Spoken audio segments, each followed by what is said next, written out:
They say when a marriage falls apart, it doesn't happen overnight. It's a slow process, little cracks here and there, until one day, everything crumbles. I guess I should have seen it coming, but I didn't. Or maybe I just didn't want to. Melissa and I had been married for 11 years. We had built a life together, a home, 2 kids, and all the usual ups and downs that come with it. For a long time, I thought we were solid. But somewhere along the way, things started to change. I just wasn't sure when. It was the little things at first. Melissa started working longer hours at the department store. She would come home late, claiming they were short-staffed or that she had to cover for someone. I didn't think much of it at first.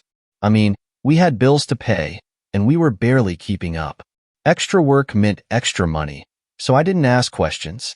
But looking back, maybe I should have. Her phone became her constant companion. I would catch her smiling at texts she wouldn't explain, and she always seemed to be on it when she thought I wasn't paying attention. It didn't take long before I started to get that gut feeling. Something was off, but I ignored it. I told myself I was overreacting, that it was just stress or work or whatever. But the truth?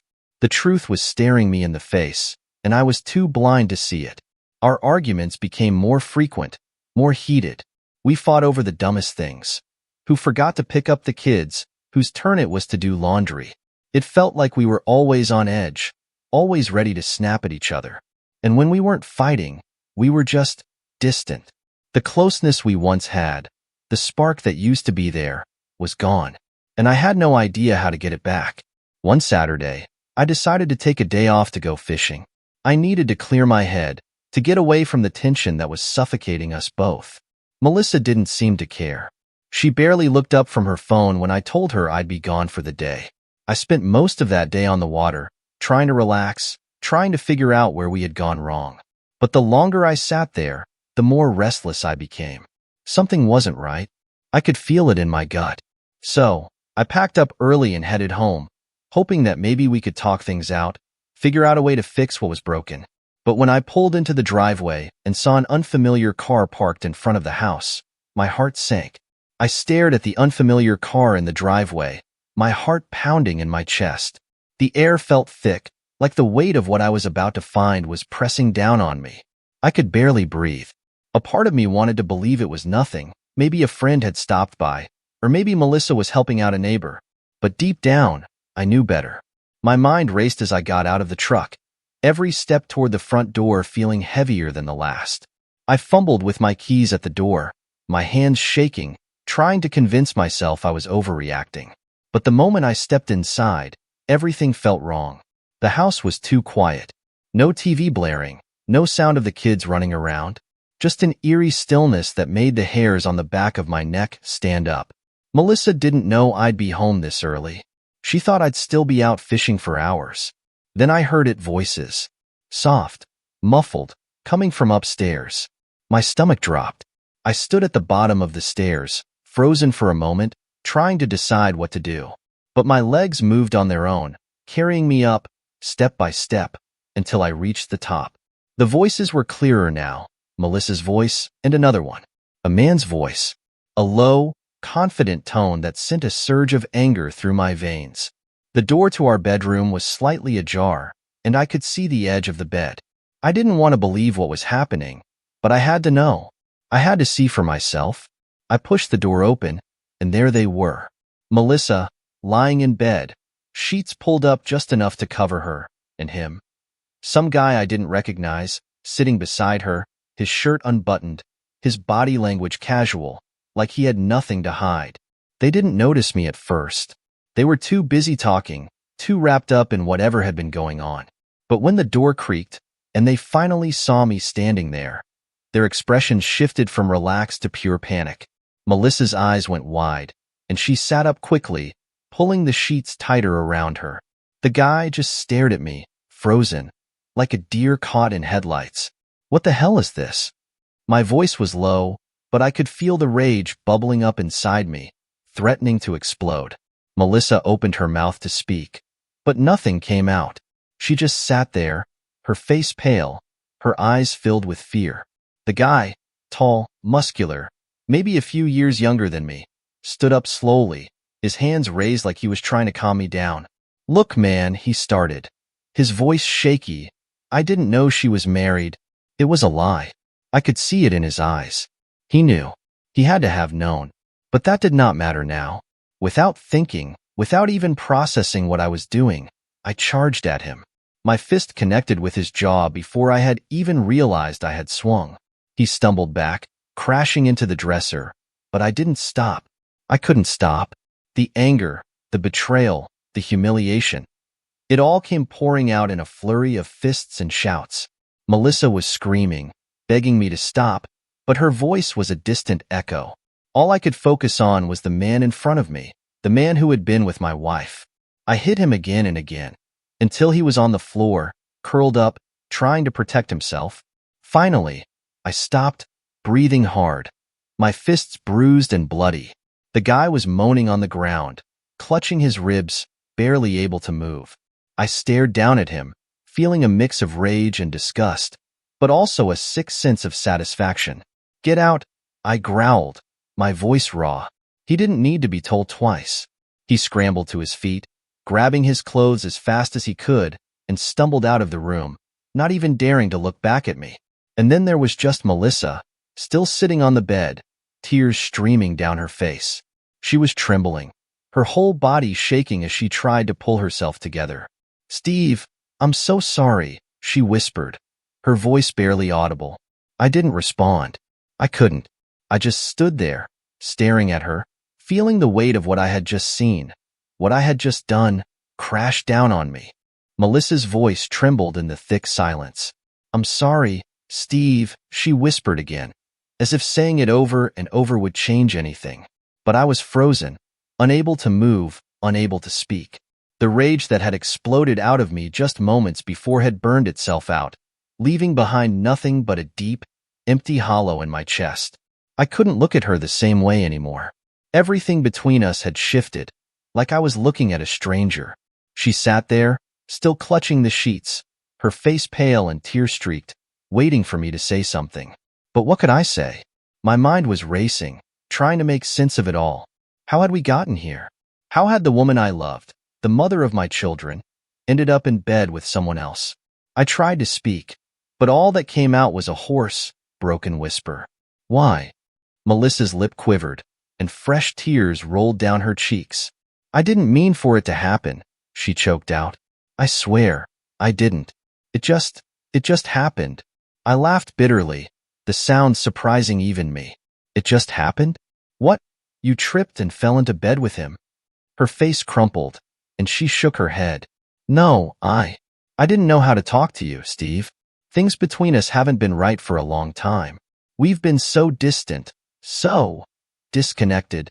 The word hit me like a punch to the gut. Yeah, we had been distant. We had our problems. But every couple has problems. That doesn't mean you go and cheat. That doesn't mean you betray the one person who's supposed to have your back. How long?" I asked, my voice sharp. Melissa wiped her eyes, her hands shaking.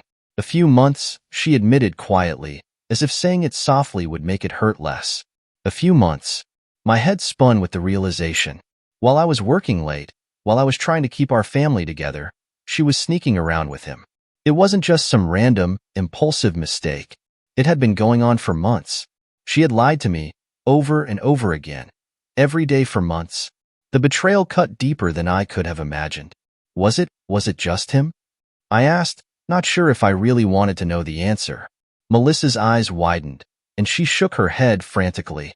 No, it was only him. I swear, Steve, it was just him. But did that really matter? Whether it was one guy or 10, the damage was done. The trust was shattered. I didn't know if I could ever look at her again without seeing this moment, without remembering the man I had just thrown out of our house. She reached out for me, her hand trembling, her eyes pleading. "Please, Steve, I'm sorry. I never wanted to hurt you. I love you." I stepped back, out of her reach. The words sounded empty now, hollow. Love? How could she say she loved me after what she had done? "You love me?" I spat, shaking my head in disbelief. "You don't do this to someone you love."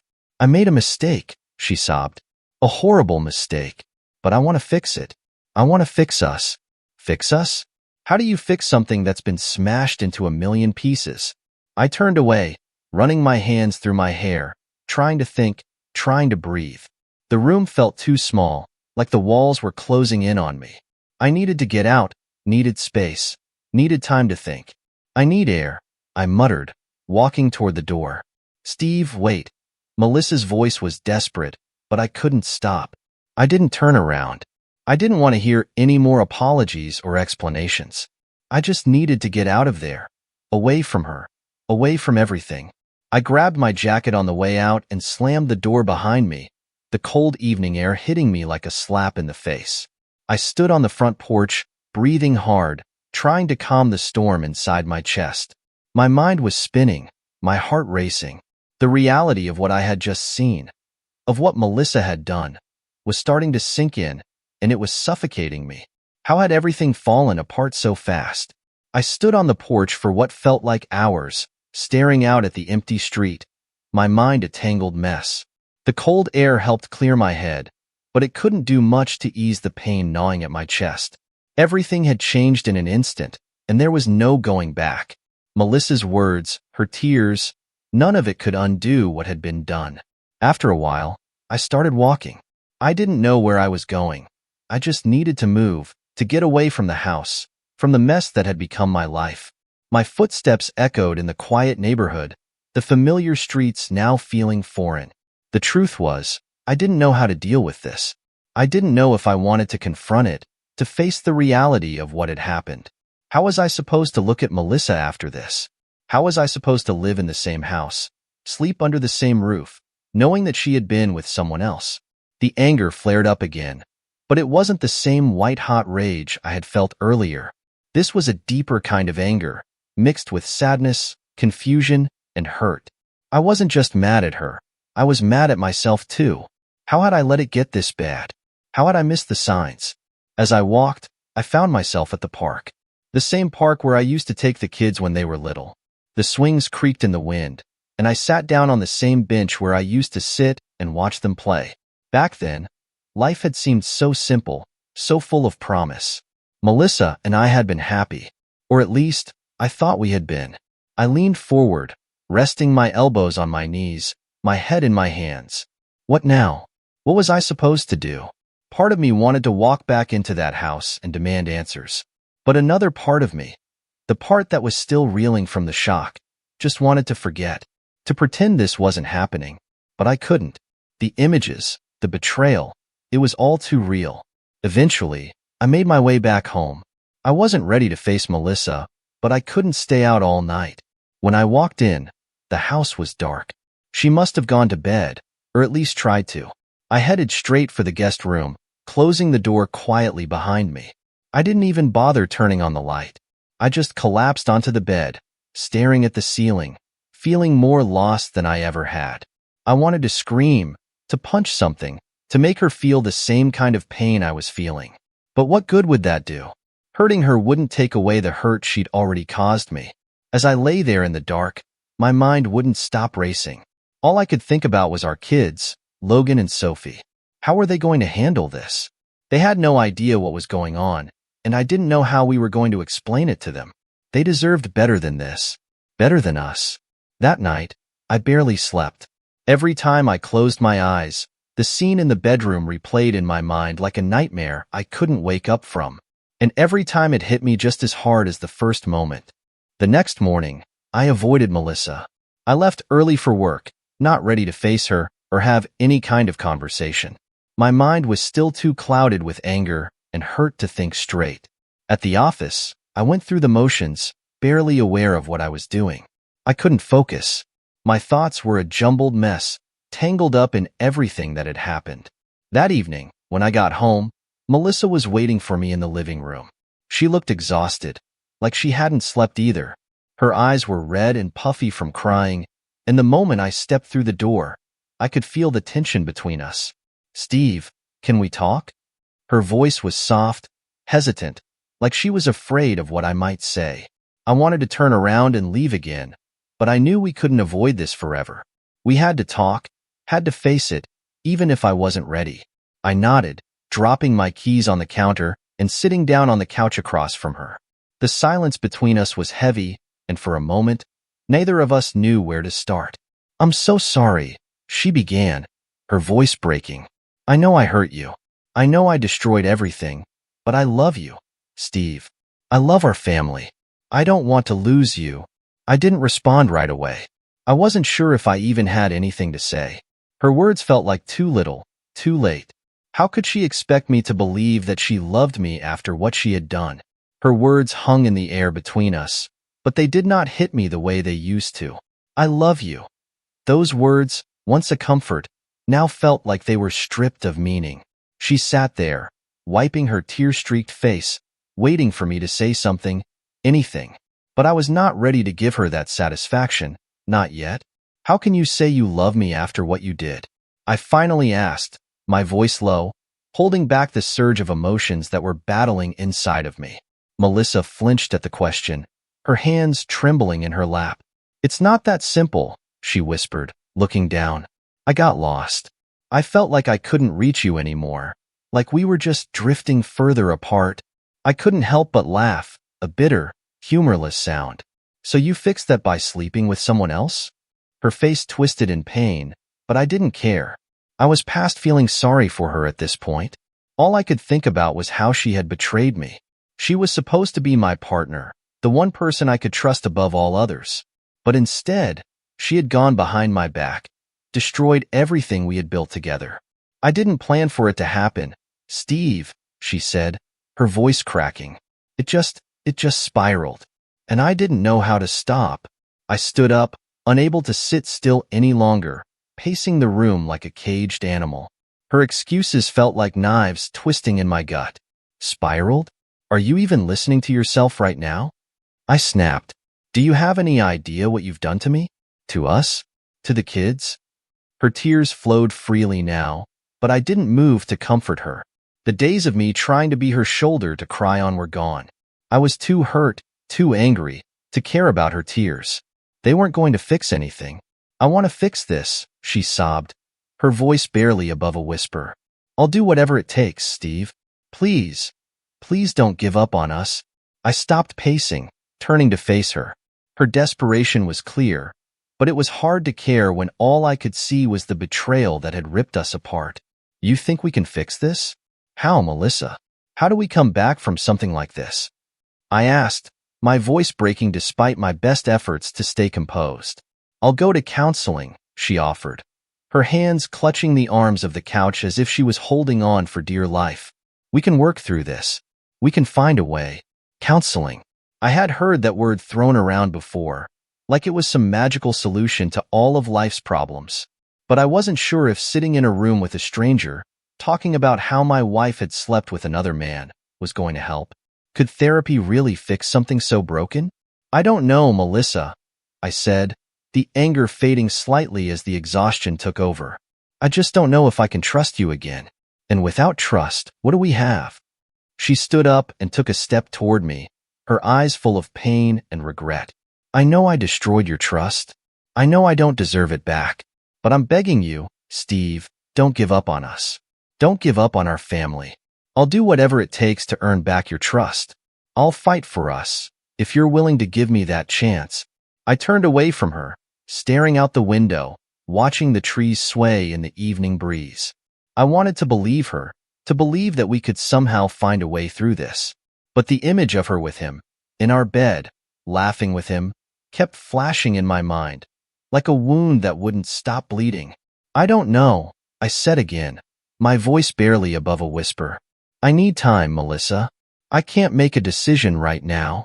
She nodded, though I could tell she was trying to hold back more tears. "I understand," she whispered. "Take as much time as you need. I'm not going anywhere." I didn't respond. I didn't have the energy to. Instead, I walked out of the room, leaving her standing there in the heavy silence. I headed straight for the guest room again, feeling like it was the only place I could breathe without being suffocated by the weight of everything that had happened. The guest room had become my refuge. Every night I lay there, staring at the ceiling, my mind playing out the same scenes over and over. Melissa's tearful apologies, her betrayal, and the sound of my fist connecting with that guy's face. The hurt, the anger, It was all there, swirling inside me, refusing to settle. Days passed in a blur. I went to work, came home, barely spoke to Melissa, and tried to keep things as normal as possible for the kids. They hadn't noticed anything yet, but I knew it was only a matter of time. They would start asking questions. And what was I supposed to tell them? That their mother and I were broken beyond repair? Melissa kept her distance, giving me the space I had asked for. She didn't push, but I could see the worry in her eyes every time we passed each other in the hall. Every time we exchanged brief words about the kids or bills. It was like we were walking on opposite sides of a canyon, each too far away to reach the other. She brought up counseling again one evening. We had barely spoken all day, but after dinner, she approached me cautiously. "I made an appointment with a therapist," she said quietly, avoiding eye contact. "I know we're not in a good place right now, but I think it could help." I stared at her for a moment, unsure of how to respond. Part of me still felt like counseling was a waste of time, that nothing anyone said could fix what she had done. But another part of me, the part that wasn't ready to give up completely, wondered if it was worth a shot. "I'll go," I said finally, my voice gruff. "But don't expect it to change everything overnight." Melissa nodded quickly, as if relieved I hadn't shut her down completely. "I'm not expecting miracles. I want us to try." The next week, we sat in the therapist's office, an uncomfortable tension hanging between us.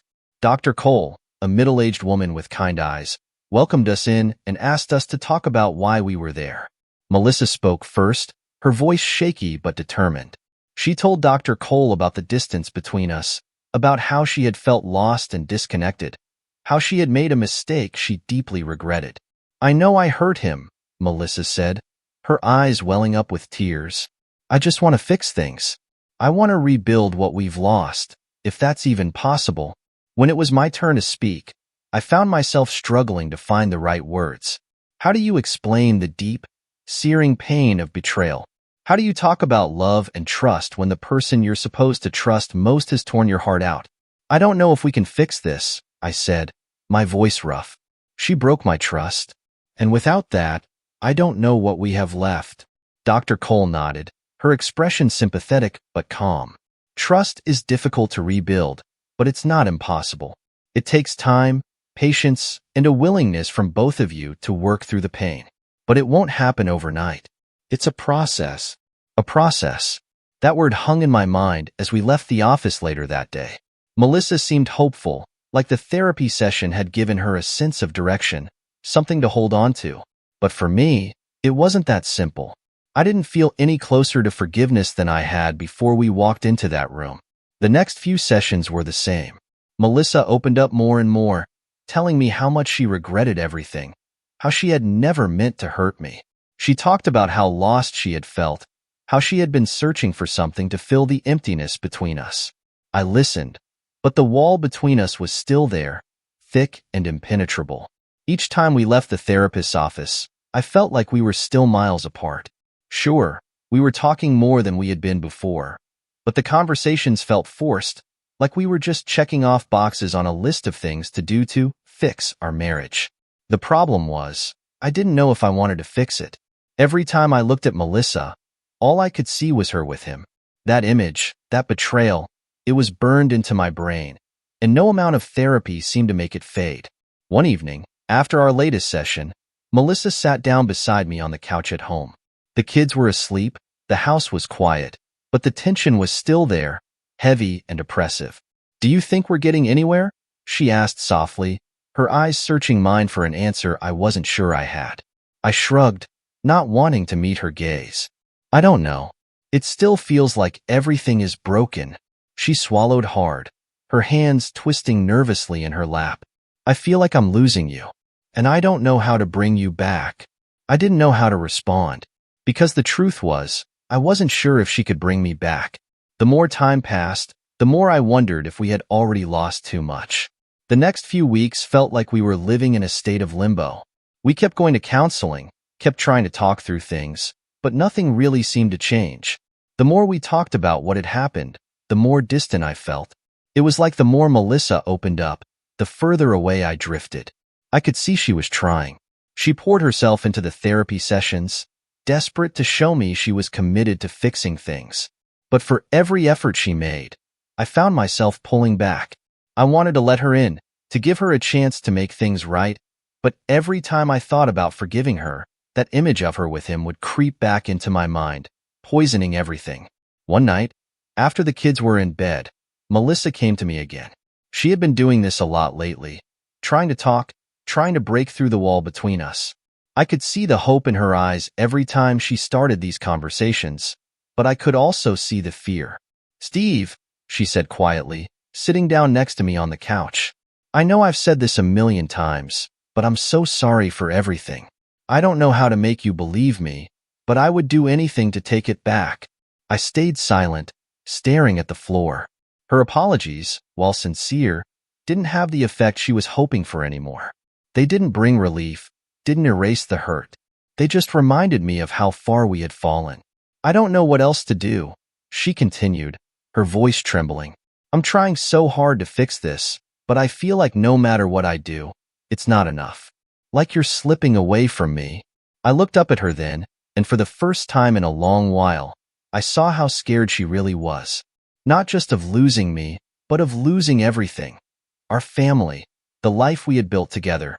She was terrified, and I could tell she was reaching the end of her rope.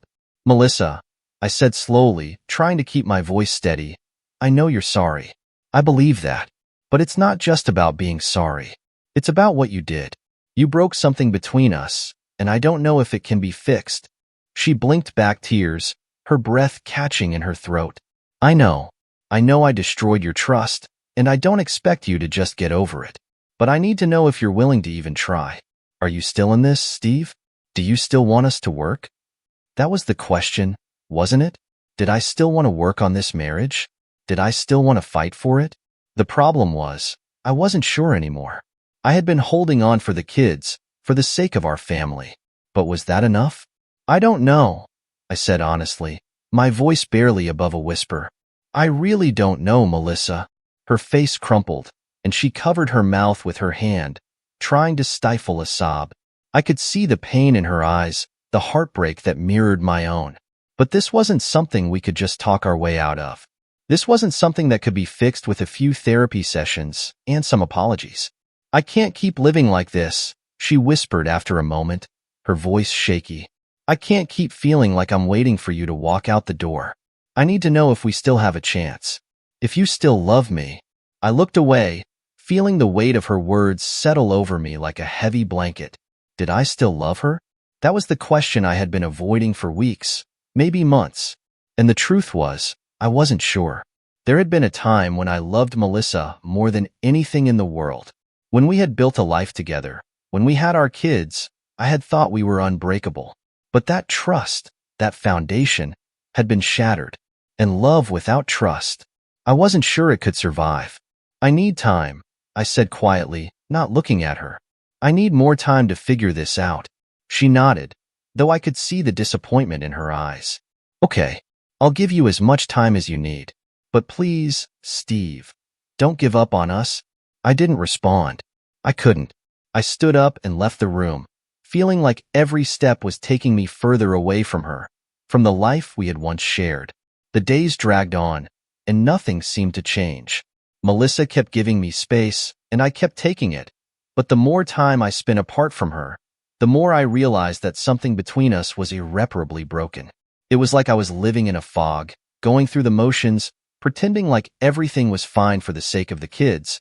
But inside, I was a mess. I wasn't sure if I even knew what I wanted anymore.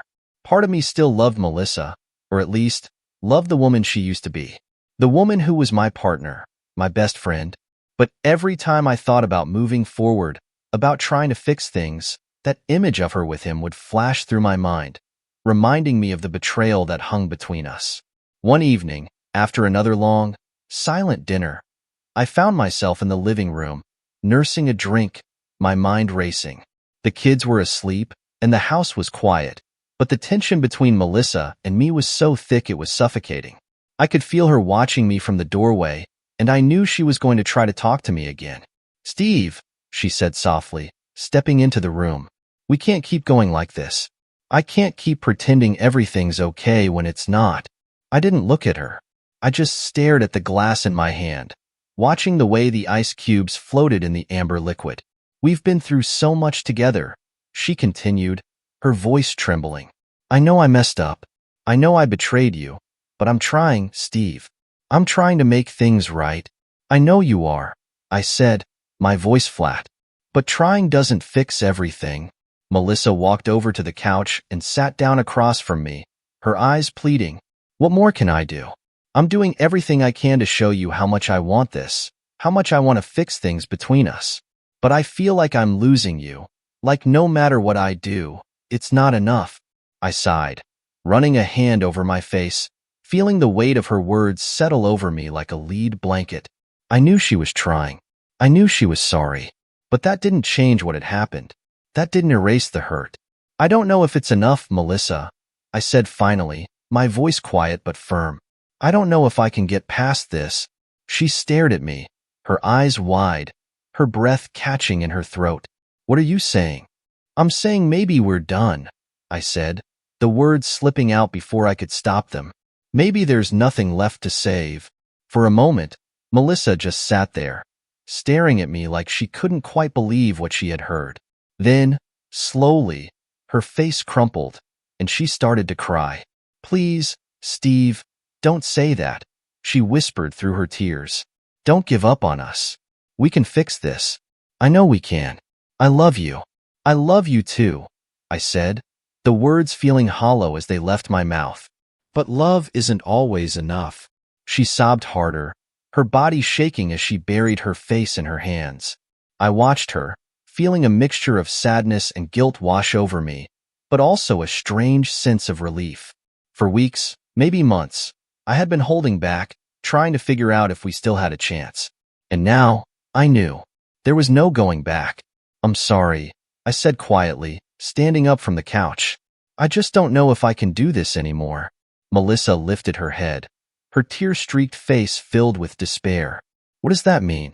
Are you leaving? I don't know, I admitted. But I need time. Real time. I need space to figure out what I want. And I can't do that while we're living in the same house, pretending like everything's okay when it's not.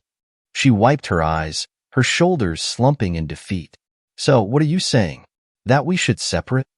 I hesitated, the words catching in my throat. Maybe that's what we need. Some space, some time apart to figure things out. Melissa stared at me for a long moment, her eyes searching mine, as if she was trying to find some hope in what I was saying. But eventually, she nodded, her face crumpling in defeat. Okay, she whispered. If that's what you need, I'll give it to you. But please, Steve, don't leave for good. Don't give up on us completely. I won't, I said, though I wasn't sure if I believed it. The days following that conversation felt like the beginning of the end. I started looking for an apartment, something nearby, close enough that I could still be around for the kids.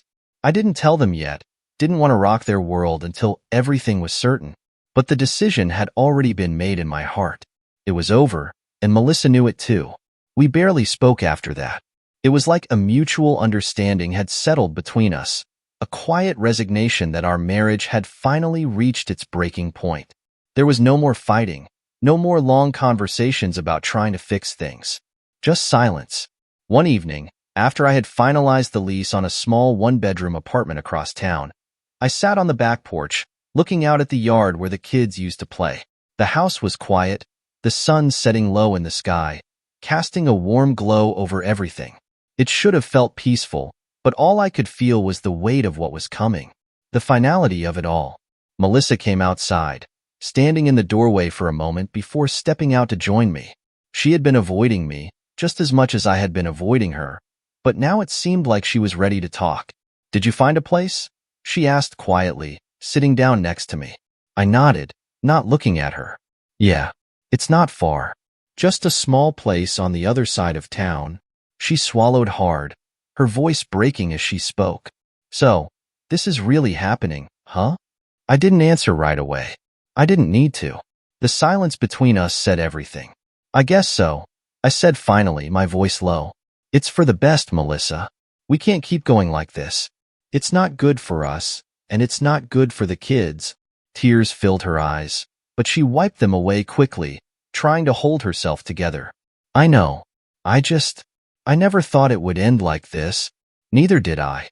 When we had gotten married, I had believed we would be together forever. We had built a life, a family. But now, all of that felt like a distant memory, something that had slipped through my fingers without me even realizing it. I don't want to make this harder than it has to be, I said, my voice soft but firm. I'll stay close. I'll still be there for the kids. But we need this time apart to figure things out. Maybe we'll come back together. Maybe we won't. I don't know. But right now we need space. Melissa nodded. Her shoulders slumped in defeat. I understand. For a moment, we sat in silence, both of us lost in our own thoughts. I could feel the finality of the situation sinking in, and it was overwhelming. This was really happening. I was leaving. The life we had built together was coming to an end, and there was no turning back. We need to tell the kids soon, Melissa said softly, her voice thick with emotion. They deserve to know what's going on. I nodded, feeling a lump form in my throat. Yeah, we'll sit them down tomorrow. We'll tell them together. The thought of telling Logan and Sophie that their dad was moving out, that their world was about to change forever, was almost unbearable. But it had to be done. They needed to know the truth, even if it hurt. I don't want to hurt them, Melissa whispered, her voice cracking. They've been through so much already. I know, I said quietly, but they're strong. They'll get through this, and we'll make sure they know we both love them, no matter what. She nodded, wiping away more tears. I just hope they can forgive us. The weight of her words hit me hard, and for the first time in a while, I felt a pang of guilt. Not just for the kids, but for Melissa too. We had both made mistakes. Maybe hers were bigger, but I wasn't blameless. I had let things slip between us, had ignored the signs that our marriage was crumbling. I hope so too, I said, my voice barely above a whisper. But this is the right thing to do. For all of us. Melissa didn't respond. She didn't need to. We both knew this was the only way forward. The next day, we sat the kids down in the living room, both of us trying to hold it together as we explained what was happening. Logan and Sophie listened quietly, their eyes wide with confusion and hurt. I could see the questions forming on their faces, the worry starting to creep in, and it broke my heart. We're still a family, I told them, trying to keep my voice steady. I'll still see you all the time, and nothing will change that. But for now, your mom and I need some space. It doesn't mean we don't love you. We love you both very much. They nodded, but I could tell they didn't really understand. How could they? They were too young to grasp the complexities of marriage and betrayal. All they knew was that their dad was leaving, and that their world was about to change. Afterward, Melissa and I sat in the kitchen, both of us emotionally drained. It felt like we had crossed a line, like there was no going back now. And in a way, that was true. The decision had been made, and there was nothing left to do but move forward. A few days later, I moved into the small apartment I had found. It wasn't much, just a one-bedroom place with the bare essentials. But it was mine, and that was what I needed. A fresh start, away from the constant reminders of what had happened. I loaded up my truck with the last of my things, glancing back at the house where Melissa stood in the doorway, watching me with tired, sad eyes. The kids were with her parents for the day, so they wouldn't have to watch me leave. We had already sat them down and explained what was happening, but seeing it actually happen would have been too much. They didn't need to see this. Melissa stepped down from the porch, walking toward me as I closed the truck door. She looked exhausted, like the weight of everything was dragging her down. I knew the feeling. Are you all set? She asked quietly, her voice barely audible. I nodded. Yeah, I've got everything I need. We stood there for a moment, neither of us sure what to say. The air between us was thick with unsaid words, but we both knew there was nothing left to talk about. We had reached the end. I want to thank you, she said after a long pause, her eyes brimming with tears, for giving me the time to try. I'm sorry it wasn't enough. I looked away, the guilt gnawing at me. I wasn't sure what to say. She had tried. I had seen it. But the damage had been too deep, and nothing she did could change that. I'm sorry too, I said softly. I don't know how to move past it. Melissa nodded, wiping her eyes with the back of her hand. I know. I don't blame you. The sadness in her voice hit me harder than I expected. This wasn't how I had imagined things would turn out when we got married. We had promised each other forever, and now we were standing here, at the end of the road, both of us broken and unsure of what came next. I'll still be around for the kids, I said, trying to reassure her. I'll pick them up from school, take them on the weekends. I'm not going anywhere when it comes to them. She smiled weakly, nodding. I know you'll be a great dad, no matter what happens between us. I nodded back, feeling the weight of her words. The kids were the only constant in all of this. They were the reason we had held on as long as we had, but even that hadn't been enough to save us. I'll see you around, I said, opening the truck door. Take care, Melissa. You too. Steve, she whispered, stepping back as I climbed into the truck. I drove away, watching the house shrink in the rearview mirror until it disappeared altogether. It felt surreal, leaving behind the life we had built together. But at the same time, it felt like a relief. The decision had been made, and now, for the first time in months, I knew where I stood. The next few weeks were tough. Adjusting to life on my own, without the daily routines of marriage and family, was harder than I expected. The apartment felt empty, quiet. The first few nights, I lay awake, staring at the ceiling, feeling the loneliness settle in. But as the days passed, I started to adjust. I picked up the kids from school, took them to the park, tried to make things as normal as possible for them. They were handling it better than I had feared, but I could see the confusion in their eyes whenever they asked when I was coming back home. I'll always be here for you, I told them, no matter where I live. They nodded, accepting my words in the way only kids can. I knew it would take time for them to fully understand, but for now, that was enough. One evening, a few months after I had moved out, I found myself sitting on the porch of my apartment, watching the sun set. The quiet was peaceful now, not suffocating like it had been before. I thought about everything that had happened, about Melissa, the affair, the months of trying to make things right, and the moment I realized it couldn't be fixed. There was a time when I had thought our marriage was unbreakable, that nothing could come between us. But life had a way of showing you how fragile things really are. We had made mistakes, both of us, and now we were paying the price. But despite the pain, there was something else now, a sense of peace. I had done what I needed to do. I had made the decision to walk away, to start over, and though it hadn't been easy, it was the right choice. I still saw the kids regularly, still tried to be there for them in every way I could. And as for Melissa, we kept things civil. We talked when we needed to, about the kids, about schedules. But the past? That was behind us now. We weren't the same people we had been, and that was okay. As the last light of the day faded, I stood up and walked back inside, feeling lighter than I had in a long time. The future was uncertain, sure, but for the first time in what felt like forever, I was ready to face it.